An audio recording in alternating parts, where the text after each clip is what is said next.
Hey guys, welcome back. BDCKR here. We're back with our weekly Q&A video. This is Season 7, Episode 16.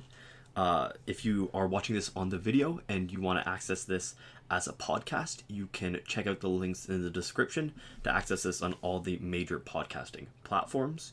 Getting straight into the questions now. The first one comes from Yukis1981, and they say, I remember being able to watch how other players played. It was actually really interesting. Another thing that would be great is to have the chance to have a rematch against someone who beat you. So what's funny is, we style ourselves a little bit on as experts. We're not really, but yeah. I misread this when I first saw the question. I thought you actually can. And I realized that what he was talking about is when you actually lose a fight. Yeah. But you're the offensive person. So you fight them, you lose it. I think those you can't actually rematch. It's only when you're on defensive. But if you lose a defensive battle, which is an interesting thing for them to include, because you have to be really sort of actively engaging with your score on online. You have to be checking in and then looking and then see you lost and then, try to get them back. And it's also funny because it's not like in other systems where there's retaliation systems. What normally happens for online is when it's a game in which they take something from you, right? Yeah. So when you lose some points or you lose some units or something. There's some sort of resource, right? Yeah. And then you can sort of fight them back. And the idea is that you get a chance to take something from them too. Right, because the only thing that it costs you is a loss. Yeah, so the loss column. There's literally no actual cost to you.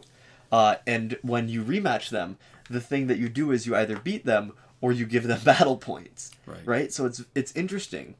Because I guess it's for the really sort of narrow slice where you fight a team, you go, oh, that's a good team, but I bet the reason why we lost was because of the AI. And I bet that if it was the other way around, if I was, playing and the other team had the AI, then I would beat them. But, it doesn't seem like it has value in the same way that it does in other games where it's supposed to be more like, you steal from me, I steal from you back. I know that just reading other people's posts that part of the way they exploit it and part of the reason they use it is because they set up a low-level team, they get a fight, then it's easier for them to satisfy the daily bonus tasks. Yeah.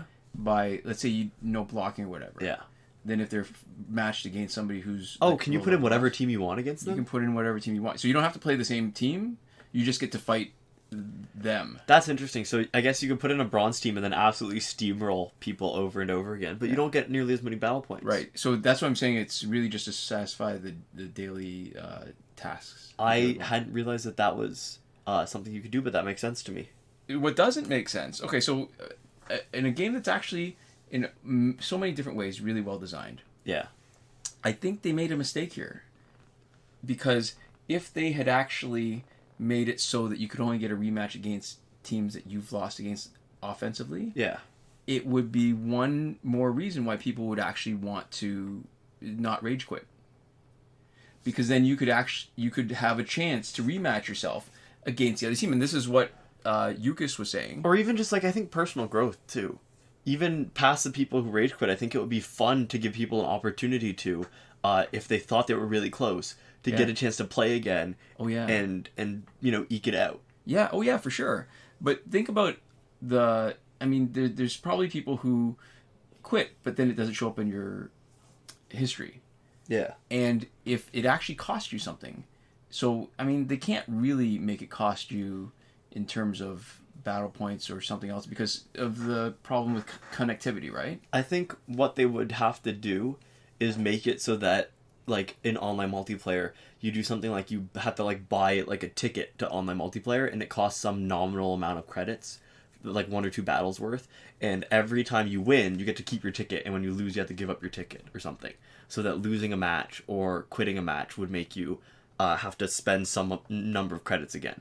But isn't that effectively that's what it's done? If you spend energy, you're spending stuff. If that's true. You're already spending energy. Yeah, that's true. Yeah, but this would be but people quit because they don't want to have the loss. They don't want to give other people points. Yeah. But the opportunity to face a team that you're just at the edge of beating. Yeah, and then try again. Right, but if you rage quit, then they're not in your history, so you can't play. I forget there was a person when we were talking about really long matches who had like a match that lasted like half an hour or something. Oh, I had, and then they won. Oh, okay. Right, where they had a match that lasted half an hour and they won, and it was just to prove a point by the end of it, where it was such a slog, but they finally, you know, beat it, and it was for the satisfaction of it. And I think you'd have some people like that who would, try to. It gives people an opportunity to try something again in the way that you can with a single player campaign. Right.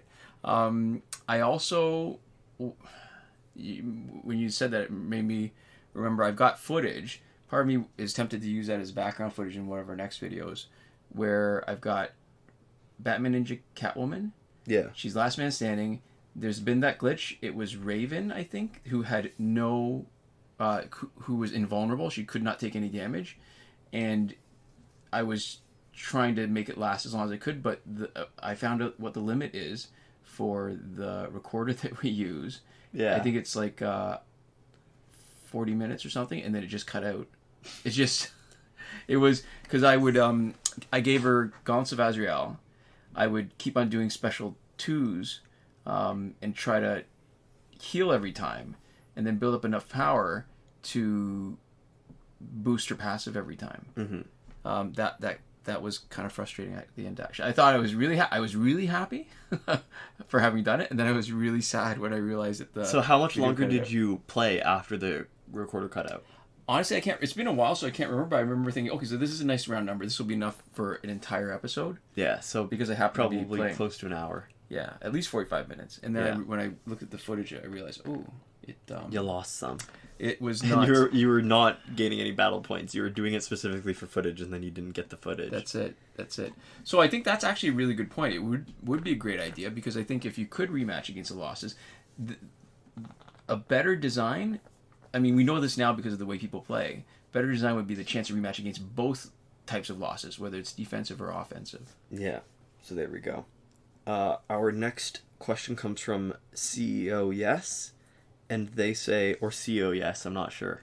I naturally say CEO because it's a word, right, that I'm aware of, but it's also not all capitalized. It's capital C, lowercase EO, so maybe.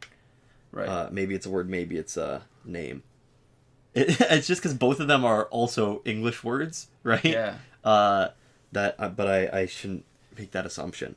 And they say, I feel like you guys are underestimating Bounty Hunter Lobo. Sure, the 20% increase in damage over time isn't the most practical, but you guys really only talked about him being geared with Master's Death Cart and how that affects the first.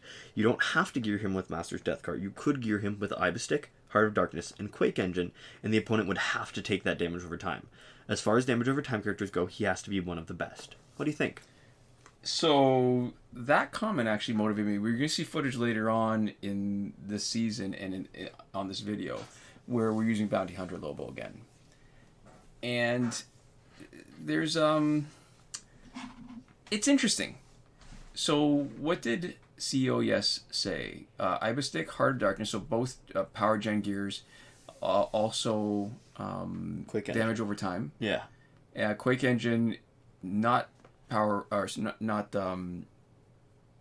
power gen boost, but increases the damage from specials and increases damage from damage over time as long as they have less than one bar. Chance to get back the cost of a special 2, plus it reapplies damage over time. Mm-hmm. So here's the problem. So do you gear him just for damage over time? And if you're going to use him as a special 2 specialist, where's he getting his power from? How long is it going to take even with power gen boosters to get him to 2 bars? That's the biggest problem. I mean, every other Justice League character, especially Aquaman, because I love using him for damage over time, but every other Justice League character has the benefit that New 52 Wonder Woman exists. And so you gear her for the specials. Yeah. You gear your special specialist to be better at what they do, so you can have 2 special specialists. Yeah. And that works really well, but Lobo, you can't do that, right? So it feels like what people, and what we're guilty of this ourselves, what people have been trying to do with Bounty Hunter Lobo, because he locks them in, right, when they're doing damage try. We're trying to imitate what Arkham Knight Catwoman already does. Mm-hmm. So they tag out, but they're still taking the damage. I don't know. So, and here's the thing, even though it's damage over time that everyone focuses on, the 20% boost to each special 2, plus the 50% boost from Quake Engine on any opponent with less than a bar of power, because it's not just boost to damage over time, it's boost to their specials, right? Yeah. I wonder if we're losing sight of, because the passive sounds so good, right? Where you lock them in, like it seems like a significant part. Maybe it's not nearly as important as the fact that you're just doing way more damage each time. Yeah. So we have had to, with that comment, revisit it a little bit, because that is a good point, and there's still the issue of power generation, right, is our main thing, and I think part of what that is too is that for us the main way, excuse me, we sort of think of how good teams are, and we've talked in variations of this, but the primary things that we talk about, the primary two things, is how fast they are, right, and how consistently they win. And sort of the third thing hidden in how consistently they win is how well do they deal with all the possible teams that you run into issues with at the level that they're at. So for whatever their stats are, there are usually at least one team, right, that can throw a monkey wrench into a team that doesn't have a specific plan for them. Right. And so the problem is that we can gear... there's a lot of ways to gear people up to make them winnable, and there's a lot of ways to gear people up to even make them interesting. The problem always is that if we don't have Master's Death Cart and or Tantu Totem, is that they're always slower, right? Yeah. And so even if they win every single time, even if they can take out every single other type of team, as a general rule of thumb, they're going to be worse if they don't have those gears, just because they're slower. Right. And so you're sort of working on an uphill battle when you try to gear them out a different way, even if gearing them up that way makes them win more consistently, takes advantage of their passive more. It doesn't make them faster. Right. And we're going to see an example in the fight here where Suicide Squad Harley Quinn's got Astro Harness, which is the most common... I mean, the biggest problem is a Blackest Night flashing, but the most common impediment to a good damage over time team is the invulnerabilities of Astro Harness. Because, one, you got 3 invulnerabilities. It breaks up the damage over time. Mm-hmm. If it stops it, unless you got Quake Engine, you're going to have to burn another special to do it. And if your special sort of has multiple hits, and it doesn't finish until the invulnerability hits, then you lose the damage over time. Yeah. So you're not actually applying a damage over time. Yeah, so there we go. Now, all right, so now I've got another idea, though. Part of me's tempted now on the Injustice League team to try... You mean the Justice League team? That is exactly what I mean, Justice League team.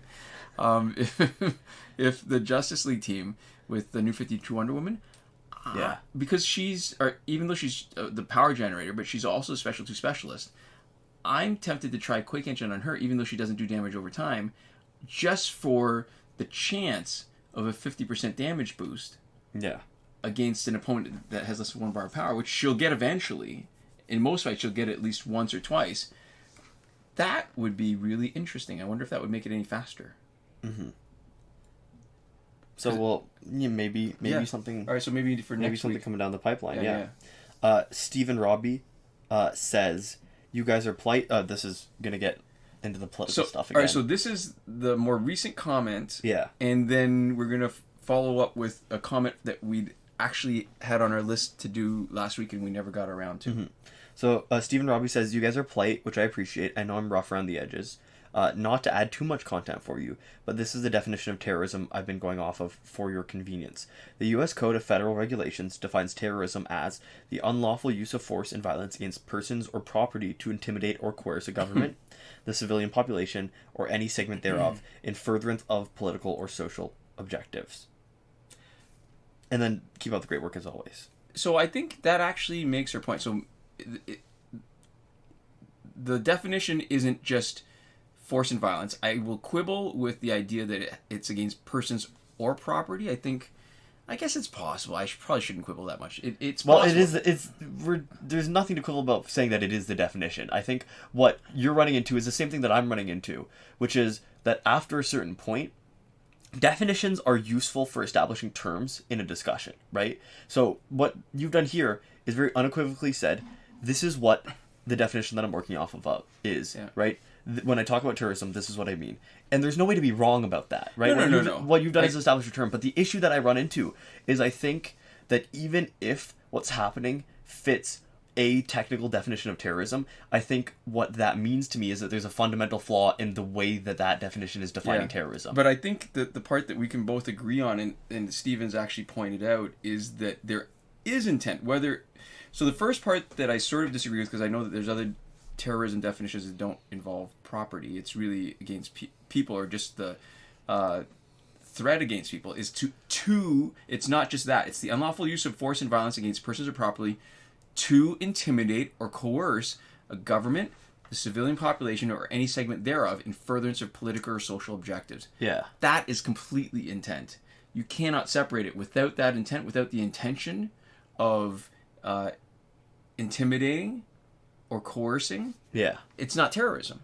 And I think, and that's one of the important things is that why you have to sort of you have to separate people who are rioting with people who are protesting, even if those are the same people, is that in some cases, right, even though there might be some overlap, let's say, instead of those are the same people, right? Because I'm not trying to say that they are all the same people. Right. But even if, in the cases that they are, the same people, when somebody is rioting, what is their intention?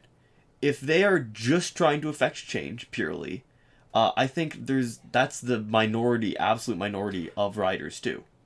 Even if they're doing affect change, their intention isn't to scare or coerce. A lot of it's just disorganized. Yeah, it's chaotic. It might be violence. I think it lacks the motivation and intent that makes it into terrorism. And it's interesting too, because when you read that definition, it feels like it almost doesn't fit some things that we know to be terrorism. Right? When you, like the furtherance of political or social objectives, a lot of people, some terrorist shootings, right? Mm-hmm. They don't, especially like when you talk about domestic terrorism, they don't have there's not a clear line between what they're doing and then furthering political or social objectives, right? I guess. But what's domestic terrorism? How do you define that? When you talk about... that's what I'm saying that's interesting. When you talk about shootings that have been defined as by terrorists... Okay, so like incels, right? Mm-hmm. Incel-motivated crimes are considered terrorism now. And I think that's accurate. But when there are people who are, like really mad at women, right? Mm-hmm. And they go on a killing, are they trying to intimidate anybody? Are they trying to coerce anybody to do something? I don't think they're trying to, like, in the moment that they're doing it, it's like pretty emotionally fueled, right? Above everything else. Is it coercion when what they're trying to do is maybe, I don't want to say reestablish, but reinforce old gender norms? Is that enough of a, like, they're trying to scare people into taking them seriously and improve their social status? Yeah, I'm not sure. Does that... Yeah, that's interesting. So, I obviously, this is useful, right? I think the establishment of a definition is useful. I think there's something, and I'm having a hard time putting my finger on exactly what it is, that I have an issue with within this definition, and specifically it being applied to, like, the riots, right? Mm. Where I feel like I might have some issue with the way this is defined, but this is something I think that I do have to sit with, right? Mm-hmm. I don't know if I have anything that I'm willing to put down, because in a lot of what we're saying here, right, it is still informal discussion, but it feels closer to like a definitive statement, right? Like a stance that I'm taking. And I think at the end of the day, if this definition is able to be applied to both, the riots surrounding a lot of the racial injustices that have been happening, right? Mm-hmm. Recently and, for a massive amount of time in North American history, right? And, acts of terrorism. I think somewhere along the line, the definition of what terrorism is needs to be tweaked, because if it can be applied to both, I don't think that that's fair. And listen, if we're going to say it like that, then really the police at those protests are engaging in terrorism. Yeah. If anything, they have a clearer intent, which is to establish their authority. Yeah. To make the case that they are necessary, to maybe, I don't know, stand for qualified immunity that police, in the course of doing their jobs, should not be subject to being punished, right? Because they are standing in protest of the protesters who don't want to see another incident like what happened with George Floyd. Yeah.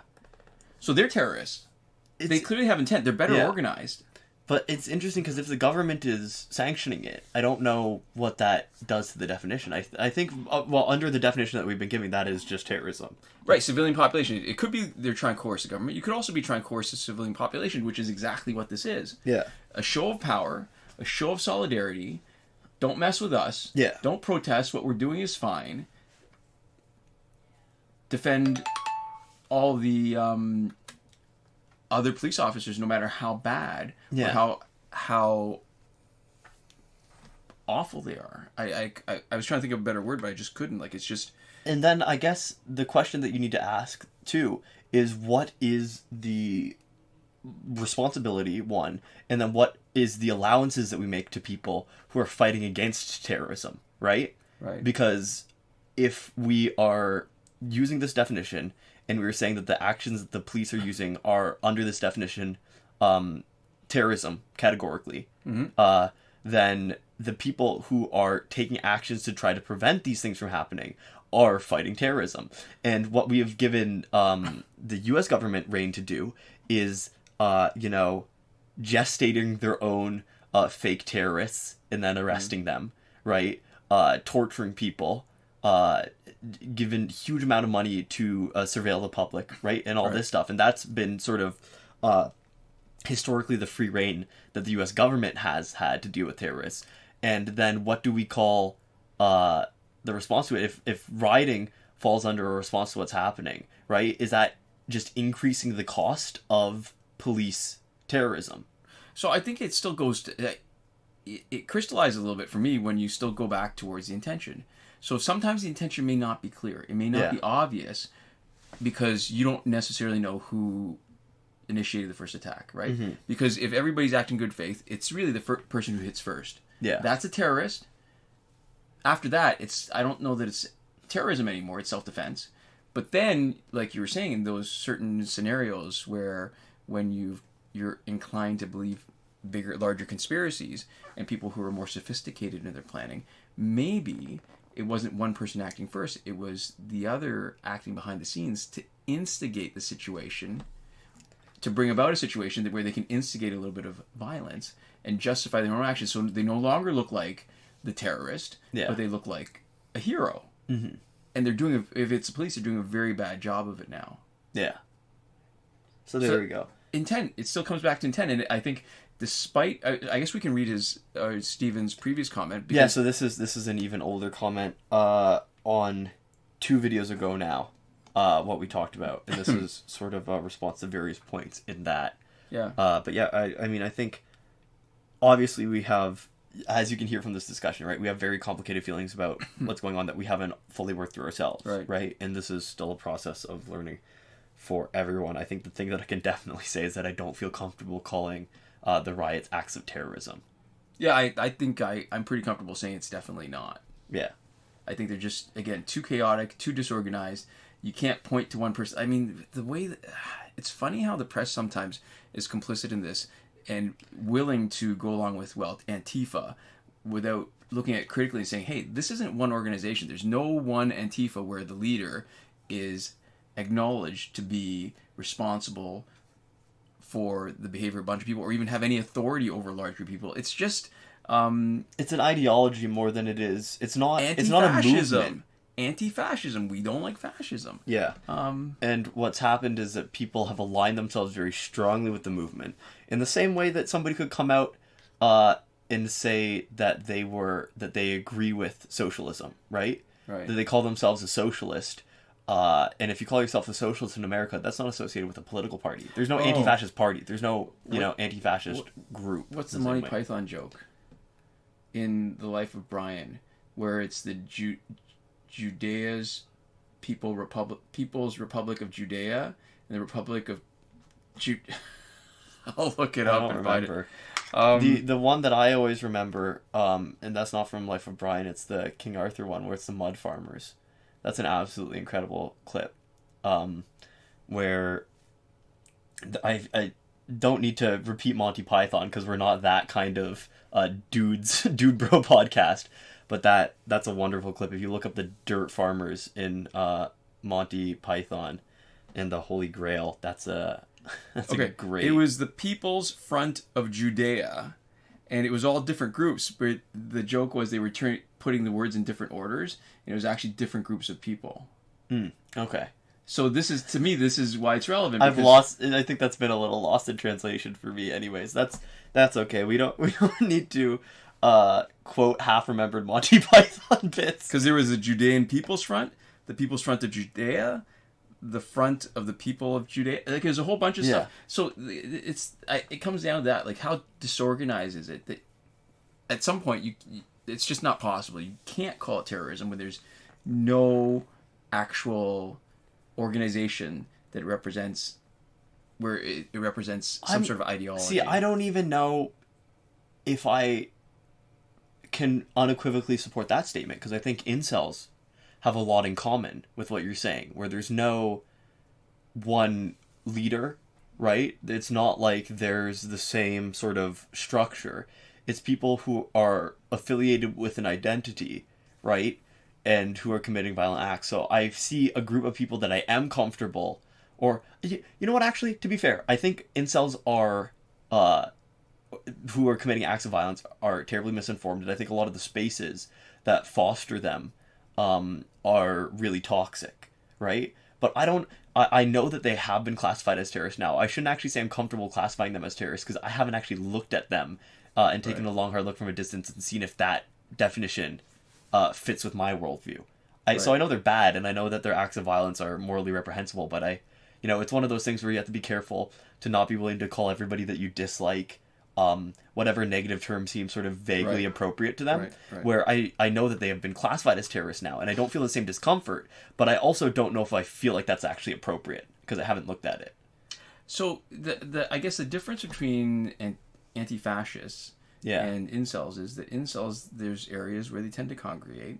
They are of like mind. They have discussions together, and they. But could you not say that about anti-fascists in political spaces? I don't know. Where they you've seen them organize violence? Not where they've organized violence, but doesn't that matter? Incels don't organize violence. Well, they discuss it and plan it, right?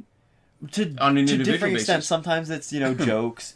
But you could probably find in a left-wing political space people, joking to different extents about committing violence. You know what I mean? That's one of the problems when speech has become very non-literal, right? Informal speech on the internet has become very non-literal to different extents, and it's really hard It's literally become non-literal. Yeah. And it's really, really hard to nail down intent. So somebody could be saying, here's what I would do if I were to commit an act of violence, right? I'd go out here then, and I do this thing, and then sometimes people say, oh, I'm going to do this tomorrow, and, sometimes they do, and a lot of times they don't, and it's unclear if they were joking, or if they didn't, if they couldn't bring up the courage to do it, or whatever, right? Where it's really sort of unclear how the words that they're saying relate to the actions that they're actually taking in the real world, right? And so I think that's one of the problems is I don't think there's. And I could be wrong because, again, it's not like I research incels. But from my understanding of it, I haven't seen anybody talk about them specifically, like, in any sort of group planning violence. Right. And other than people sort of talking about isolated acts of individuals, maybe giving some sort of heads up before they commit violence. Right? And so I don't know, that might not fit the definition of terrorism. Right. Yeah. And I just want to point out, we just saw Lobo on the last hit of his Special 2 do 100,000 damage. So maybe focusing on the damage over time and locking them in is not the right approach. Yeah. So there we go. We got a little bit off it, but the conversation's still happening. Yeah. We'll get maybe a little back on topic. We mentioned a little while ago we're going to talk about the other Steve and Robie comment. Okay. And you have some stuff that you want to say relative to it, so we'll do what we did last time where we'll break it up a little bit. Yeah. I'll read stuff, and then you've got cues in here when you want me to give you a second so that you can talk about stuff. So Steve and Robie said from 2 weeks ago, I get that you're talking to people generally, but if I don't address the point in later comments, I'm going to presume it's about me and address it here. I'm not trying to conflate life with property. That's the structure of the definition because it is instilling fear for political or social gains. And whether it is life or property, I'm against it. Just because it is property may make it less bad, but it does not make it more good. And, this is relative to relevant because we just read his comment where he actually established a definition, right? So I think that stands. That's just him explaining where he's coming from based off the definition. I think is reasonable. And I do not consider it a comparison to terrorism. I think it meets the definition regardless of motivation. So this is where the breaking point where we have a fundamental difference of opinion, because terrorism has motivation baked in. You can't have a definition of terrorism without motivation. So I pulled a few. So in the dictionary, terrorism is the unlawful use of violence and intimidation, especially against civilians, in the pursuit of political aims. Mm-hmm.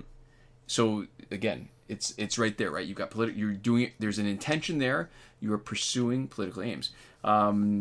There was another definition from Britannica.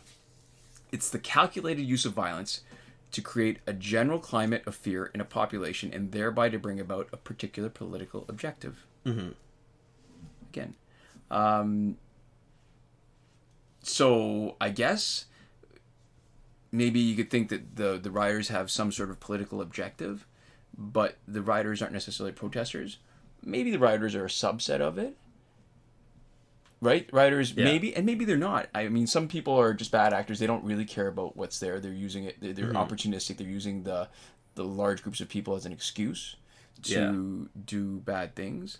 But that's more a quibble about who's involved and not so much about the definition of terrorism, where you actually have a motive that's more than just inflicting violence. Mm-hmm.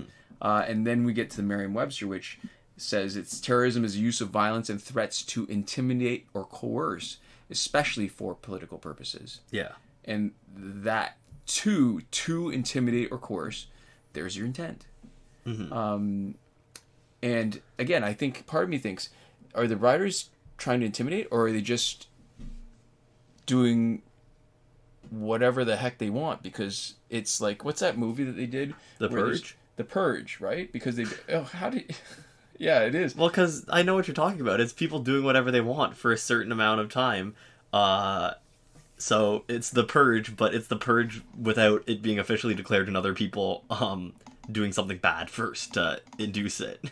Oh, you know what? I think I screwed up. I think I attributed the wrong thing. So the first one was Britannica, the second one was Merriam-Webster, and this one... sorry. It's okay. It doesn't. The attributions don't matter as much. Yeah, so the other one... So the last one I pulled up was... the systematic use of terror, especially as means of coercion. And that goes back to how organized anti-fascism is, because... Yeah. Or anti-racism is, because there's no anti-ra, right? Yeah. You can't have a system if it isn't organized, so there's no systematic use of terror.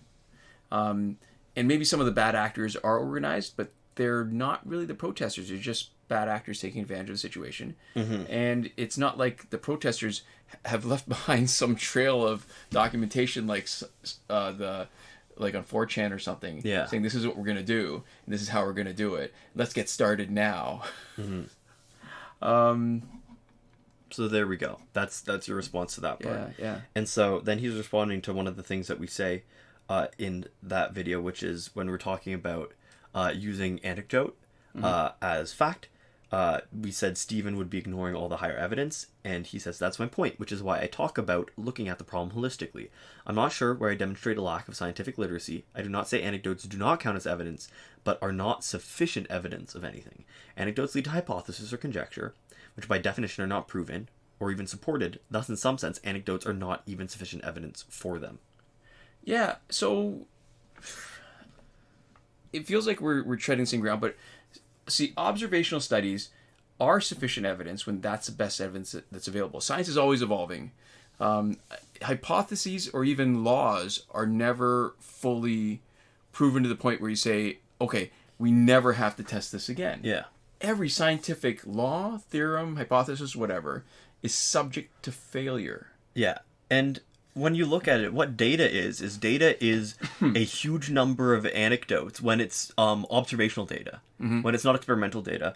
All it is it's a huge number of anecdotes that are stripped of context and turned into basically variables, right? Right. So it's events that are turned into a low number of variables where you're just tracking things like demographic, right? Where you're tracking things like race, gender, stuff like that. And that is what observational data is. So observational data is just a certain number of anecdotes that has been stripped down, right? Right. So, the main difference in them is a difference in volume and a difference in amount of context. And so sometimes the removal of context is good and sometimes the removal of context is actually bad. Yeah. Where you get a richer picture with context. Yeah, I mean, I guess there are different ways of looking at it. My problem always with an analogy is, listen, analogy is something sort of similar to illustrate the point better, and it's meant to provide some clarity, and it's never meant to be the exact same thing. That's why it's an analogy. It's not the same thing. Yeah. The problem with making that analogy with smoking is, I'm not even going to say that if I phrase it differently, because I can't remember exactly what I said, because it may not, making that argument doesn't show necessarily a lack of insight into how evidence works, but it appeals to the people. It's the most appealing to the people who don't have the insight and don't realize why evidence is good enough for this, but it's not good enough for smoking. Because so for people tracking it, what the thing that you're addressing now is when he said last time that he could assemble a bunch of anecdotes about people smoking all their lives and never having any negative health effects, and then use that as a case for why smoking is fine. And that was used for a long time.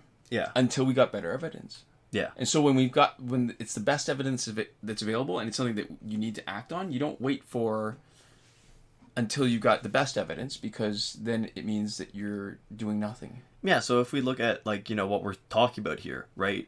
Racial relationships in North America especially, but just the relationship specifically between race and police interactions, we can see with a lot of white people, with a lot of races that have historically less discrimination from the police, right?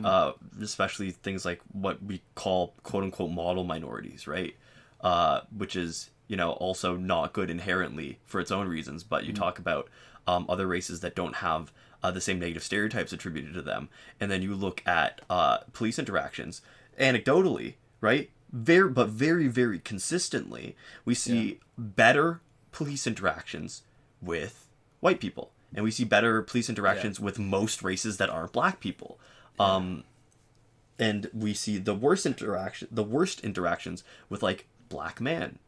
And so here's the thing too. I mean, you can look at the numbers, and I've seen a lot of people making bad faith arguments, or maybe they're just not aware of what's going on, but where they talk about the racial profiles in violence and how there's actually more white people killed by police than black. Yeah. And while that is true, I totally acknowledge that. You start looking at the numbers in a little bit more. In a lot of ways, it's like looking at Jeffrey Dahmer, that one victim that was sent back by police. Yeah, where there's layers. There's layers. First layer is, are more white people killed by police than black people? Absolutely yes. Yeah. Are they killed in proportion to their population? No. So if you look at white people, they make up a larger proportion of people than they do the general population. They do of the proportion of people killed. Yeah.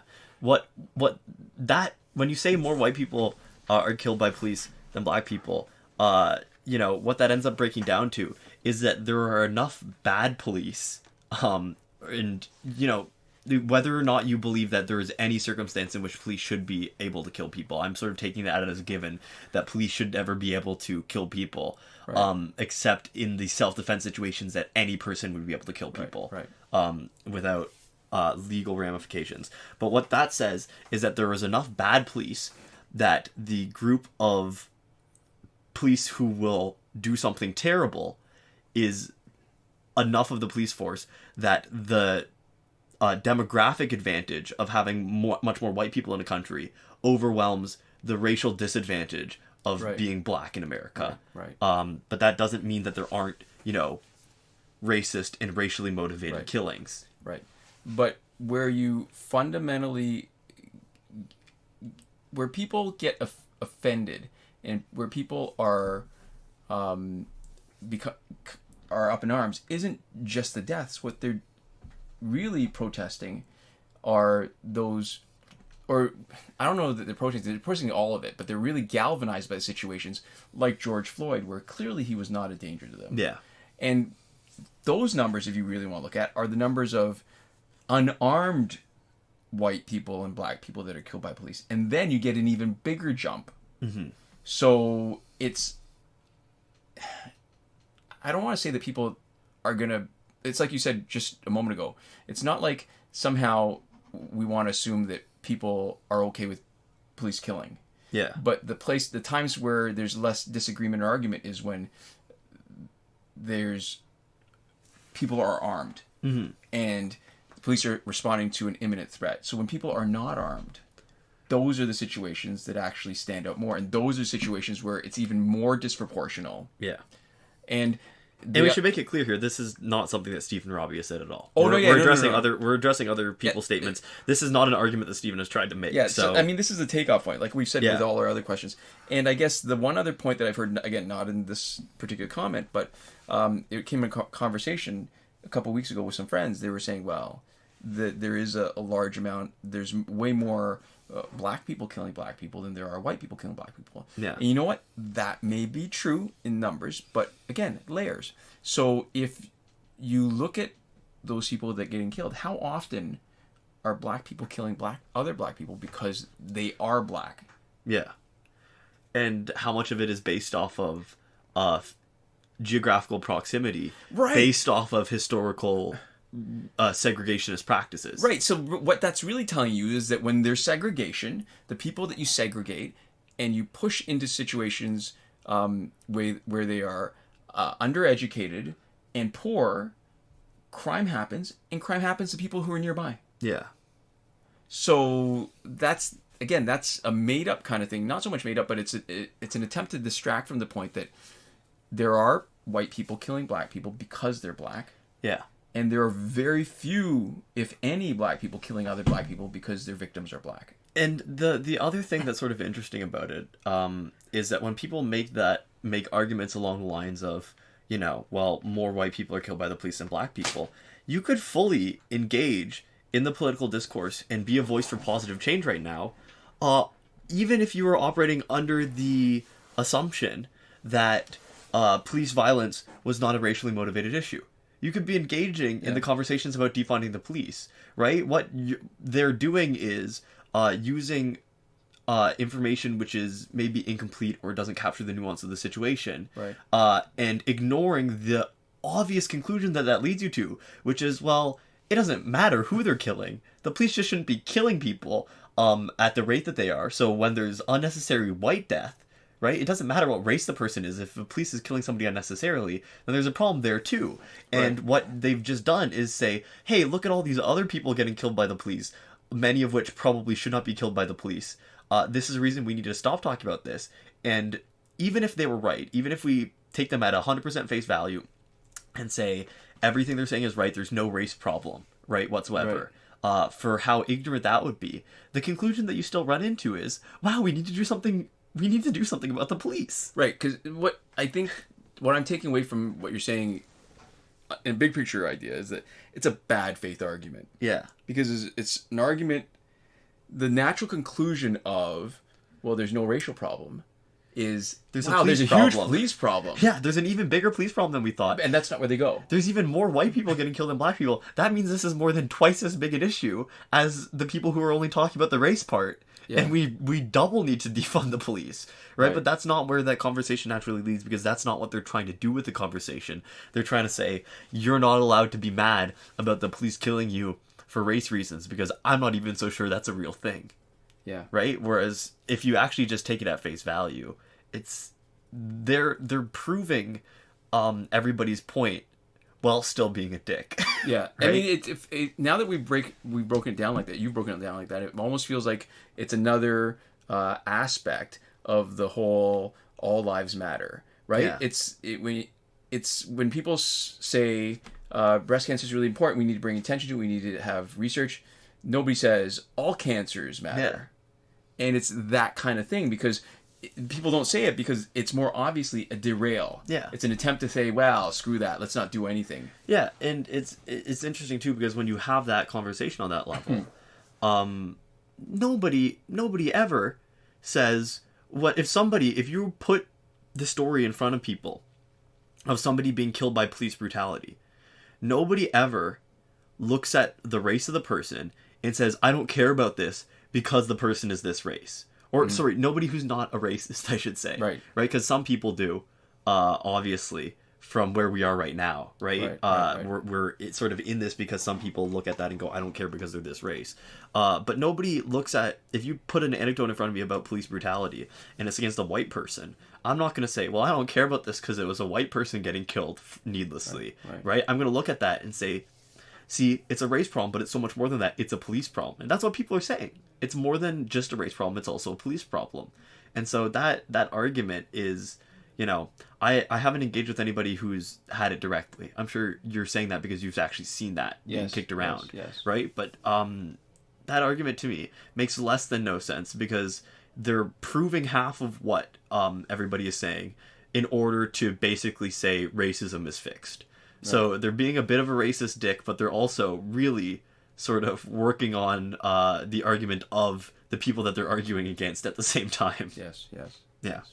So maybe we've got a couple questions. This has still got a long comment, and we're running low on footage. So maybe we can come around back to it. And we've already sort of moved off of what he's talking about specifically anyways. Yeah. So here we go.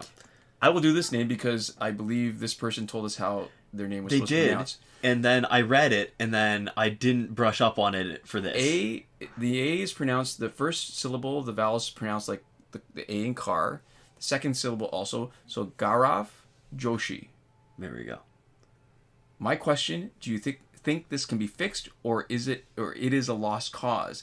I was doing unlimited survivor mode glitch, and during cash out schedule changed from LexCorp to League of Assassin. Happened on my account. Since then, I cannot see any challenges. My single player in survivor mode is locked, and survivor mode asks me to finish the tutorial, but the tutorial is broken because when I tag out, special 1 is locked, so I cannot finish the tutorial.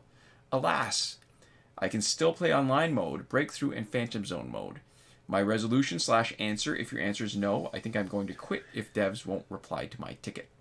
So, before we get into the question, I really like the use of alas as its own thing, and I think the reason why I really like it is, in Latin, we learned about the word alas, and it was sort of, I had an absolutely wonderful teacher who I'm not going to name because that will dox myself, but I had an absolutely wonderful teacher, really passionate about it, and so there was, he sort of had a patter and a rhythm, because we use the Cambridge Latin textbooks, which are a wonderful series of textbooks in which you read a bunch of stories about like a dysfunctional family in Pompeii.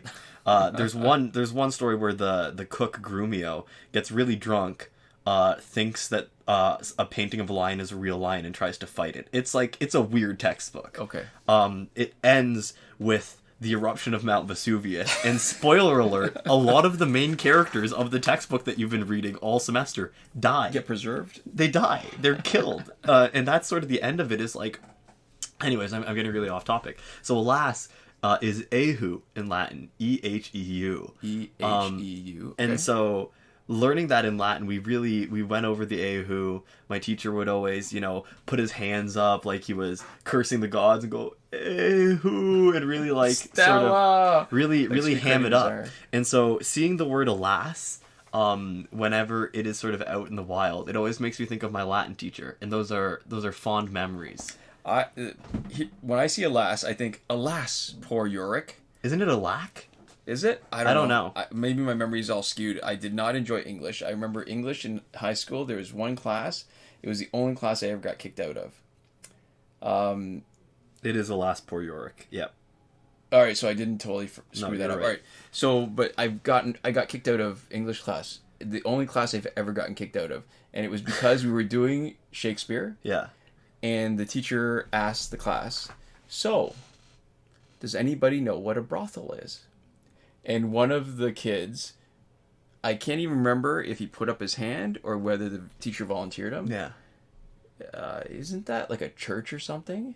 Yeah. And I found that really funny because at that time I already knew what a brothel was. Yeah. And I was laughing, and you got kicked out of class. The teacher said, "If you can't, you will leave the class until you can control yourself." And I had no idea what to. I'd never been kicked out of class before. It's very funny. It was at the time. That's why I got kicked out, because it was so funny. Yeah, and I think being kicked out for that, if somebody says, "What's a brothel?" and you go, "Isn't that some kind of church?" There's just so much there. That's like a sitcom level thing where somebody's like, "Is that some kind of church?" and then like some person in the corner goes, "I mean, to some people, I guess you could, there's just, it's just so." It's a setup. It's a huge setup.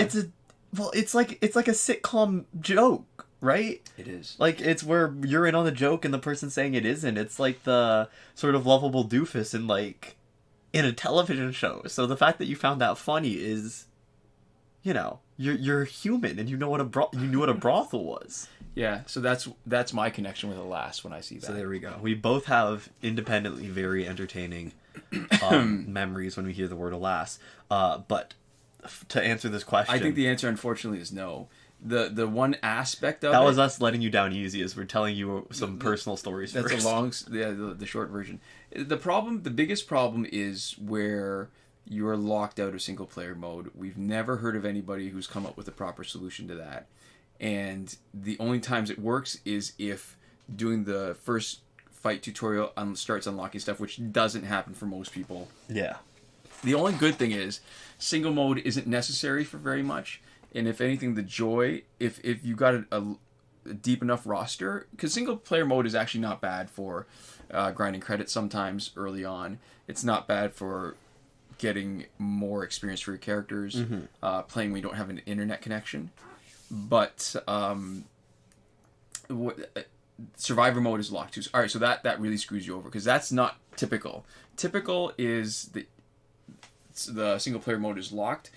Less common and atypical is having survivor mode locked too. Yeah. So that means you don't have access to a lot of the really good gears or augmentations. Mm-hmm. So yeah, I think I would not. If I was going to play, I would not play with that account, and there's a good chance at this point, if we lost all our accounts, I would probably not start over again. Mm-hmm. So there we go. Our next question comes from Adrex, or Addrex. Not sure how it's pronounced. Adrex, maybe, like a dress, but with an X instead of two S's. Right, I don't know. And they say, will you guys ever do a face reveal? Or maybe Adrex, adding a king. Maybe. So, there's sort of two parts. You have a thing that you want to say related to this question. Well, I have a thing that I want to say related to this question, which is maybe, and also hopefully, probably.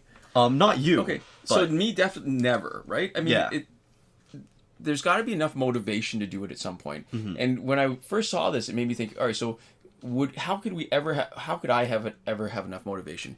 And do you remember Ender's Game? Yeah. Where his older brother and sister, so that was Peter and Valentine, they effectively leveraged their face reveals into positions of influence, right? I don't remember if that was a face reveal specifically. But it's not a literal face reveal, but like the their figurative. online personas. They took their online... Yeah. Right, they were Locke and Demosthenes. And then when they revealed themselves, Peter leveraged it into becoming the leader hegemon. of the UN or something. Yeah, yeah, the leader of everything. Yeah, the leader of the hegemony. And Valentine, I can't remember what she did. I don't know if she actually got anything out of it, but it was worth something, right? Yeah. That when they let go of their anonymity, when they gave it up. Yeah, and it's a situation for me. So there is a video that I don't want to describe in too much detail because I'm afraid that somebody else will make it before I do. Oh, okay. And it would involve, let's just say that it would involve a road trip with friends. So it would be like a long time in a car. It would be a ton of editing. It would, and the goal of it would be to do an experience that is purposefully unpleasant. And the video, I have the shots are in my head. You've already directed it in your head. And you would be able to watch our sort of descent into madness and misery. And that video, to me, is worth putting up on this channel and doing a face reveal and potentially even like a name reveal. It would be finally doing the most of the way to doxing myself that we have slow descent. Yeah. And the reason why is because I think it is the kind of video that, if done right and if it picked up the right audience, would genuinely be able to go, not like viral, but get enough views to be significant, to be worth the suffering. And I was fully planning on doing it this summer, but because it involves a road trip, I was not able to do it once everything got locked down, and it involves crossing a border. So I really want to make the video. It has been kicking around in my head ever since I've thought of it. It has been sort of a constant presence in my life where I just think of it every once in a while. I have sold friends on it, so I know who's going to be in the video.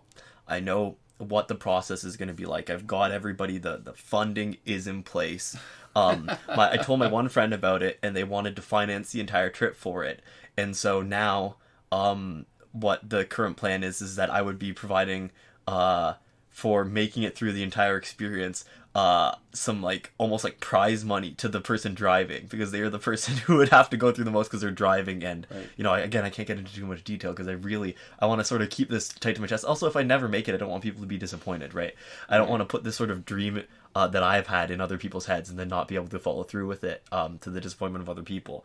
But and if I ever have the privilege of making that video, I will direct, at the very least, even if it's on a different channel, I'll direct the people of this channel to it, and you will see my face, and you will see a lot of my face, and there's a decent chance my name will have to be associated with it, and all of that is worth it for this thing that I have cooked up. And on all the years that we've done YouTube, there's never been a reason, right?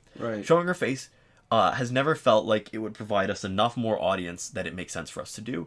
And especially just, on a personal level, the age that I was, and that I still am, I am sort of figuring out my vibe still, right? So to have a crystallization past just sort of like scrapbook style photos from these times, to have like a video of me like on a regular basis as I'm sort of figuring stuff out and maturing into what I hope is a well balanced adult.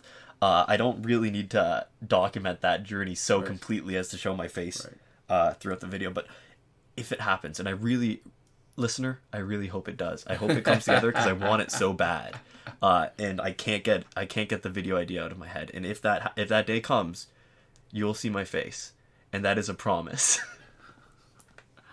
So there we go. And on that note, we are out of footage. We see how Necron Scythe saved that fight.